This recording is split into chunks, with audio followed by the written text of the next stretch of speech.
Hey everyone, my name's Kyle Inabinette. I'm a graphic designer. A little bit about me. I basically got started as a graphic designer about a year ago. I had always worked in Illustrator, Photoshop, just kind of played around for the longest time. I was master certified in CS5 and CS6 for a while, so I'd always played with the programs, but had never really, even though I really wanted to, pursued anything professionally graphic design wise. So about a year ago decided to take the leap and really get started, and so here I am. So basically I've kind of, I don't want to say mastered, but I feel like I've gotten a good understanding of the basics. Talking to a client, learning the programs, Photoshop, Illustrator, all that fun stuff, and then applying some basic knowledge to be able to get basic client work done. And I feel like I put together a decent portfolio with that skill set.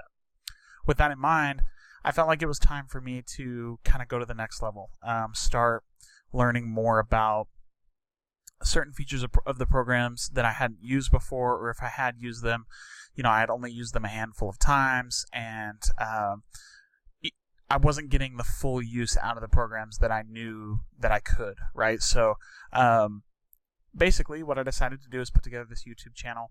I'm going to learn a lot of things and do a lot of things, and hopefully you guys pick up something that I miss throughout the process, or something that you didn't think of, and hopefully I'm able to teach you guys. So without further ado, let's start number one. Day one is going to be the Pathfinder Tool. So quick story, when I first started working doing graphic design work, I was basically a Photoshop nerd. So and I was just doing nerdy Photoshop compositions, putting stuff that I liked together, and that was my extent of my experience. Illustrator always scared me because it was laid out totally different. The tools are much more complicated. There's a lot more, I thought there was a lot more math involved. And so it always kind of weirded me out, and I didn't want to get involved with Illustrator. And so when I moved over about a year ago and started realizing that basically all high-quality graphic design work is done either in Illustrator here or Affinity's, equivalent that's going to be similar. So this is basically the standard software of the industry, no matter how you feel about it. So I kind of dove into it and started trying to figure out exactly what each different tool did, and the one that I ran into the most trouble with was the Pathfinder tool. So here we go. I'm just going to run through this, and we're going to see if we can figure this out together. I've done this a few times now, but you never know. So really there are 6, ever since I really started getting the hang of the Pathfinder tool and using it regularly, there are 6 of the options in that menu that I use most often as a logo designer. That's what I primarily do. The first one is Unite. So if you've got a group of 2 shapes, you take these 2 shapes, go over to your Pathfinder tool. I've got mine loaded into my sidebar here, but you can also go up to Window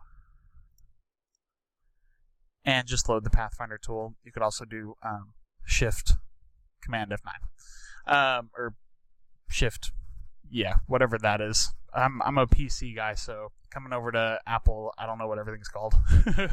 Option, I guess. So I even have a PC keyboard.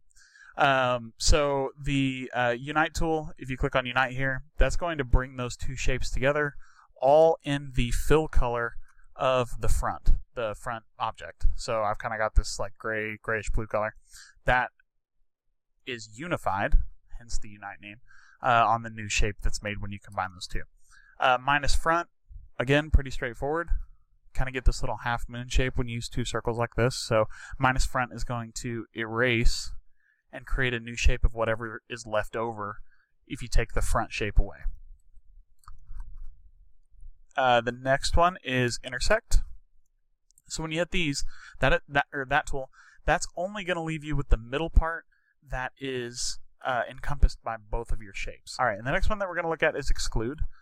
So when you select both of these and go to your Exclude, that's going to do the opposite of Intersect. So this shape right here will actually just duplicate that, and it fits perfectly right in there.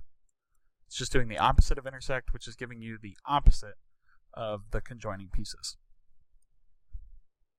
Now the next two are a little lesser used. They're actually Pathfinder tools specifically as opposed to shape-specific tools. When you go into your Pathfinder tool, if you've got it on your sidebar here, you'll need to drop down this little more options, 3 little ellipses, and go into your Pathfinder tools.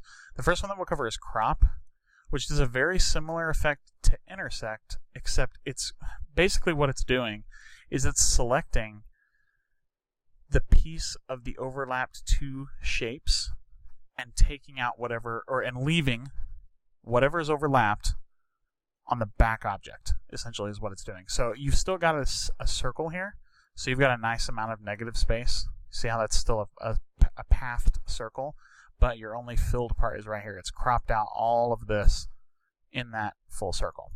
And then your minus back is another one as well.